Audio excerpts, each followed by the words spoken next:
Assalamu alaikum wa rahmatullah wa barakatuhu.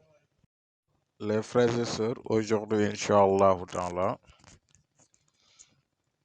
je vais encore vous donner une recette qui va vous permettre d'avoir beaucoup de chance, beaucoup d'argent, une richesse énorme qui va venir de n'importe où, Inch'Allah ta'ala. Vous allez être riche, une richesse même qui sera franchement énorme. Inch'Allah ta'ala, avant de commencer la recette, on vous prie de bien vouloir vous abonner sur cette chaîne YouTube. On profite de l'occasion également pour remercier ceux qui se sont déjà abonnés. Donc, Bismillah. Pour l'application de la recette, il faut écrire le carré 16 fois. Vous écrivez In hadha la rizquna ma lahu min nafad 175 fois.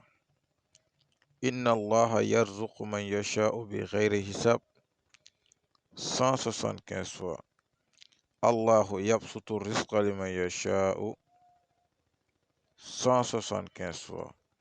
Inna Allah huwa razaqu zu quwwatil matin 175 fois. Ya razaqu 175 fois. Après avoir fait ça, vous regroupez les écritures ainsi que les 16 carrés. Vous le mettez dans de l'eau. Vous lavez avec chaque jour. Il n'y a pas de jour illimité. Vous lavez chaque jour et chaque jour vous faites le zikr suivant. Inna haza la rizquna ma lahu min nafad 175 fois. Inna Allah yarzuqu man yasha'u bi ghayri hisabin 175 fois. Allahu yabsutu rizq liman yasha'u 175 fois. Inna Allah huwa razaqu zu quwwatil matin 175 fois.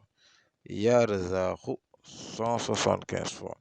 Je vais vous mettre la traduction en français au niveau de la description de la vidéo.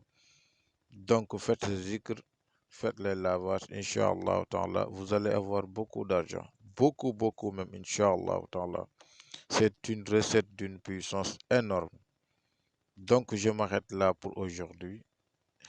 Et je ne vous demande qu'une seule chose, de vous abonner à cette chaîne YouTube. Assalamu alaikum wa rahmatullah wa barakatuhu. À très bientôt, Inch'Allah.